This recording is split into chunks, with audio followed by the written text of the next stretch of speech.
नमस्कार दोस्तों। अभी तक इंडिया का मतलब तो आप भारत ही जानते होंगे कि भारत को अंग्रेजी में इंडिया कहते हैं। लेकिन अब इंडिया का नाम, मतलब और उसका फुल फॉर्म भी चेंज हो गया है। 20 के करीब अपोजिशन पार्टी जिन्होंने अपना एक अलायंस बनाया है, उसका नाम उन्होंने इंडिया रखा है। और ये अलायंस भी यूनिक है। इन्हें ना इनका प्रधानमंत्री पद का उम्मीदवार पता है, ना ये साथ चुनाव लड़ेंगे, इसका कोई कंसेप्ट है, बस अलायंस है ये। तो आज के इस वीडियो में हम लोग उसी मुद्दे के ऊपर बात करेंगे कि ये जो अलायंस, इंडिया अलायंस बनाया जा रहा है, इसका इलेक्टोरल प्रोस्पेक्ट्स क्या है, इसके चुनाव में क्या रिजल्ट्स बनेंगे, और तो क्या ये मोदी लेड एनडीए से संघर्ष और मुकाबला करने में सक्सेसफुल होगी। तो मोदी एनडीए बनाम इंडिया का जो ये पूरा का पूरा गेम सेट करने की कोशिश की जा रही है, उसके रिजल्ट्स क्या होंगे। ये कोई पहली मीटिंग नहीं थी। इसके पहले बिहार के पटना में ऑलरेडी एक मीटिंग हो चुकी थी, जो बिहार के मुख्यमंत्री नीतीश कुमार ने काफ़ी मेहनत करके ऑर्गेनाइज कराई थी। और इसके बाद अभी और ज़्यादा मीटिंग्स होने के प्रोग्राम्स हैं, शिमला में, मुंबई में, कहाँ और भी अपोजिशन पार्टीज़ के यूनिटी मीटिंग्स होंगे। तो सबसे पहली चीज़ जो प्रोपोगेट किया जा रहा था कि बहुत सारे पॉलिटिकल पार्टीज इसमें मिले हैं, तो इन पॉलिटिकल पार्टीज़ की जो यूनिटी थी उसका जवाब देने के लिए जो रूलिंग पार्टी बीजेपी है, उसके लोगों ने भी अपनी एनडीए की बैठक बुलाई और उसमें 38 के करीब राजनीतिक दलों को बुलाया गया। अब ये बात अलग है कि इसमें से बहुत सारे राजनीतिक दल हैं जिनका एक भी सांसद तो छोड़िए, एक विधायक भी नहीं है, लेकिन वो सभी, ये सब नंबर गेम है और होना भी चाहिए।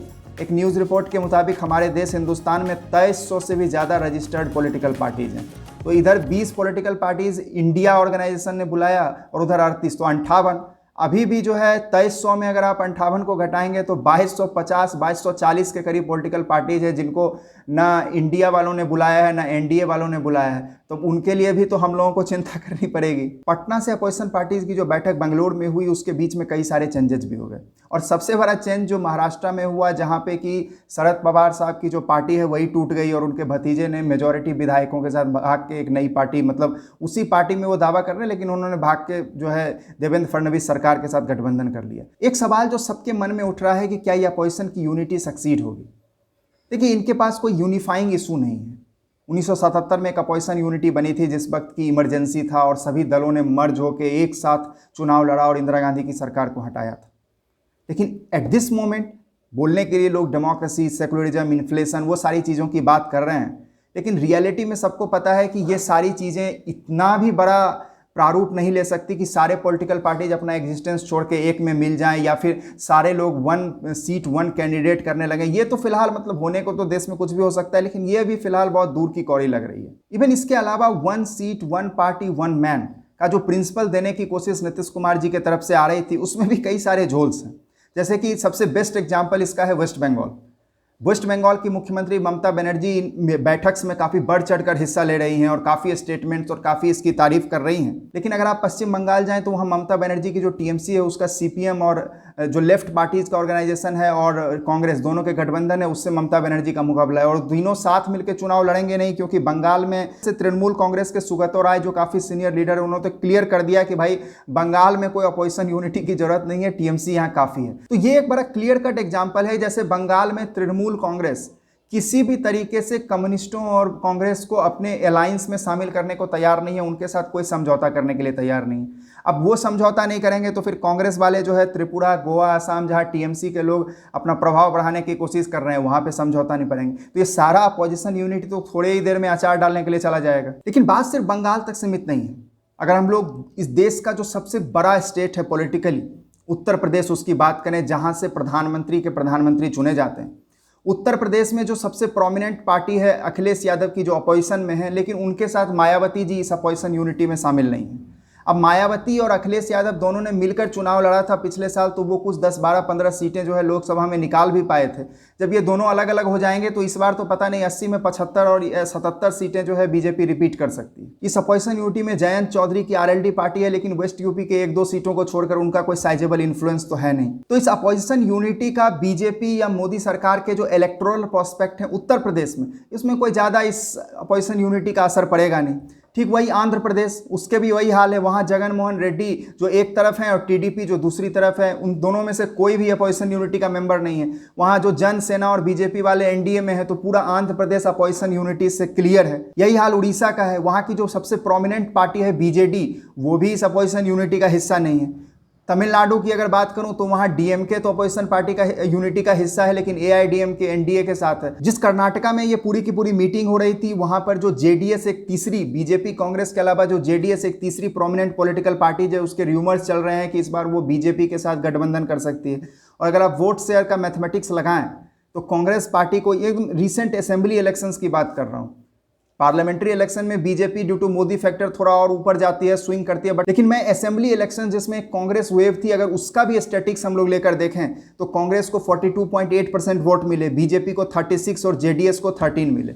अगर बीजेपी और जेडीएस के वोट शेयर को आप जोड़ लें तो दोनों का मिला के 49% हो जाएगा। पूरा का पूरा कर्नाटका क्लीन स्वीप हो सकता है। इवन असेंबली की बात कर रहा हूँ, अगर आप इसमें मोदी फैक्टर जोड़ देते हैं लोकसभा इलेक्शन के, तो क्लीन स्वीप तो 100% तय है। तो यहाँ भी अपोजिशन यूनिटीज़ का कोई ज़्यादा फायदा नहीं होगा, क्योंकि जेडीएस अपोजिशन यूनिटी में शामिल ही नहीं है। इवन पंजाब में कांग्रेस और आम आदमी पार्टी के बीच की लड़ाई है, तो दोनों अपोजिशन पार्टी के मीट में, लेकिन दोनों में गठबंधन होगा कि नहीं होगा ये तो बहुत दूर की बात है। मतलब देखने वाली बात है कि आम आदमी पार्टी क्या एक भी सीट कांग्रेस के लिए छोड़ना चाहेगी। फिर दिल्ली की बात आ जाएगी, दिल्ली में भी कांग्रेस का कोई उतना इन्फ्लुएंस तो बचा नहीं कि वो गठबंधन मैटर भी करता है। अभी अगर हम लोग तेलंगाना की बात करें तो वहाँ केसीआर है, उनकी जो रूलिंग पार्टी है टीआरएस बीआरएस, जो वहाँ की प्रोमिनेंट पॉलिटिकल पार्टी है। राहुल गांधी ने ये क्लियर कर दिया कि वो किसी ऐसी यूनिटी मीटिंग में नहीं होंगे जहाँ केसीआर है, क्योंकि कांग्रेस का पिछले कुछ समय से जो फॉर्च्यून है वो तेलंगाना में बढ़ता जा रहा है और कांग्रेस को उम्मीद है कि वो अपने दम पर तेलंगाना का जो पावर है वो कैप्चर कर लेंगे। तो राहुल गांधी जो है केसीआर को अपोजिशन यूनिटी की मीटिंग में घुसने ही नहीं देंगे। तो यहाँ से तेलंगाना भी अपोजिशन यूनिटी के लिए, अपोजिशन यूनिटी की डिक्शनरी से तेलंगाना स्टेट भी खत्म हो जाता है। वहीं मध्य प्रदेश, राजस्थान, छत्तीसगढ़, गुजरात, हरियाणा, उत्तराखंड, हिमाचल प्रदेश, नॉर्थ ईस्ट, इन सारे इलाकों में जो है बीजेपी वर्सेस कांग्रेस का डायरेक्ट मुकाबला है। तो और दूसरी जो पॉलिटिकल पार्टीज है उनका कोई वैसा इन्फ्लुएंस इन इलाकों में है नहीं, तो इससे अपोजिशन यूनिटी से ये सारे स्टेट भी बाहर निकले हुए हैं। लेकिन ऐसा नहीं है कि अपोजिशन यूनिटी का पूरे देश के किसी स्टेट में कोई फायदा नहीं है। कुछ स्टेट्स हैं जैसे बिहार है, जहां पर आरजेडी और नीतीश कुमार जो है दोनों मिलकर एक काफ़ी स्ट्रॉन्ग कंटेंडर होंगे। जो 40 सीट्स हैं उसमें वो 50% से भी ज़्यादा सीट निकाल लें, तो इसमें कोई सरप्राइज वाली बात नहीं होनी चाहिए।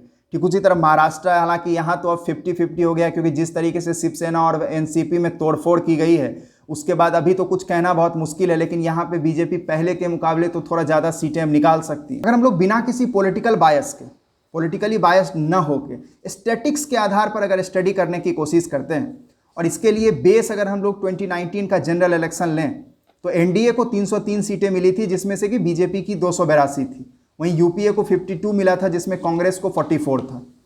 अगर आप इसमें से एनडीए की वो सीटें को घटाएं जो अपोजिशन यूनिटी के कारण डैमेज हो सकता है, तो बिहार में 40 सीटें थी। अगर बीजेपी को 50% सीटों का नुकसान हो जाए तो यहाँ 20 सीटों का लॉस होगा। और महाराष्ट्र में 41 सीटें बीजेपी शिवसेना के अलायंस ने जीती थी, अगर उसमें भी 20 सीट का लॉस हो तो टोटल 40 से 50 सीट का लॉस जो है, अगर अपोजिशन यूनिटी हो जाती है और अच्छे तरीके से इंप्लीमेंट किया जाता है तो 40 से 50 सीटों का नुकसान जो है बीजेपी को होगा। लेकिन जो ये 50-60 सीटों का नुकसान होगा, इसको मैनेज करने के लिए बीजेपी लेड एनडीए के पास काफ़ी सारे ऑप्शंस भी हैं। इवन एआईडीएमके अगर तमिलनाडु में कुछ सीटें जीतती हैं तो वो एडिशन होगा। उत्तर प्रदेश में इस बार कुछ सीटें बढ़ने की संभावना है, क्योंकि मायावती जी के साथ अखिलेश यादव का गठबंधन टूट चुका है। इवन जो टीडीपी वाईएसआर कांग्रेस आंध्र प्रदेश में, तो जो भी सीटें जीतेगी दोनों में से कोई भी अगर गठबंधन पार्टनर एनडीए के साथ आ जाए तो पूरा का पूरा आंध्र प्रदेश से ही जो है सपोर्ट इन लोगों को 20-22 सीटें जो वहाँ हैं वो मिल सकती हैं। फिर बीजेडी जो है वो बाहर से सपोर्ट दे सकती है। बाद में बीआरएस टीआरएस, चूँकि जिस तरीके से कांग्रेस केसीआर के खिलाफ मूवमेंट छेड़ रही है, हो सकता है केसीआर जो है वो बीजेपी के बाहर से सपोर्ट दे दें अपना स्ट्रेंथ और राज्य में अपनी सरकार को बचाने के लिए। तो ये स्टैटिक्स है, ये डाटा है, जिसके आधार पर मैंने ये पूरी की पूरी एनालिसिस आपके सामने रखी। अगर ये अपोजिशन पार्टीज ये दावा करते हैं कि इस अपोजिशन यूनिटी, इसका जो प्रारूप आज के डेट में है उसके दम पर ये मोदी सरकार को हटा देंगे, तो they are living in a fool's paradise. हाँ, अगर अपोजिशन यूनिटी उनको करना है तो 1977 की तरह 1 पार्टी 1 कैंडिडेट हो।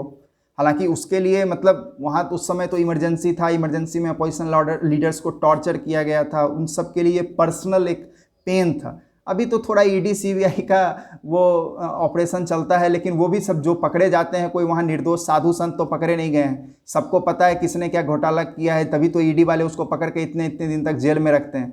तो चोर कितना शोर करेगा। अगर सचमुच में मोदी सरकार को अपोजिशन यूनिटी का इस्तेमाल करके हराना है तो सारे अपोजिशन पार्टीज ने एक साथ मिलके 1 सीट 1 कैंडिडेट पे लाना होगा, तब जाके बीजेपी लेड एनडीए जो है 160 180 सीट के करीब में उसको कंट्रोल किया जा सकेगा और तब जाके अपोजिशन पार्टीज की सरकार होगी। और जब तक ये नहीं होता है, और अभी के जो प्रोस्पेक्ट हैं उसके हिसाब से तो ये बिल्कुल होता हुआ नहीं दिख रहा है, जब तक ये नहीं होता है तब तक ये जो तमाशा हो रहा है इसका मजा लेते रहिए। और टैक्स पेयर्स का जो पैसा बर्बाद, अभी कर्नाटका में मीटिंग हुई, जो विपक्षी पार्टी के लोग हैं वो हल्ला कर रहे हैं कि आईएएस ऑफिसर्स को वहाँ अपोजिशन पार्टी के लीडर्स का स्वागत करने के लिए लगाया गया था, उसमें टैक्स पेयर के भी पैसे खर्च किए गए होंगे। तो ठीक है, कोई बात नहीं है, पुलिस सिक्योरिटी पूरा का पूरा बंदोबस्त होता है, ड्रामाबाजी होती है, सब कुछ। इवन पॉलिटिकल पार्टीज अपने पैसे से भी करेंगे तो वो भी तो चंदा दिया हुआ पैसा है लोगों का, तो वैसा पॉलिटिकल पार्टीज़ का तो कोई बिजनेस है नहीं कि खुद से कमाते हैं। तो अल्टीमेटली पैसा तो देश की जनता के लोगों का ही बर्बाद हो रहा है। लेकिन कोई बात नहीं है, नेता अगर विकास न दे सकें तो कम से कम तमाशा या मनोरंजन तो दे ही रहे हैं। बहुत बहुत धन्यवाद, नमस्कार।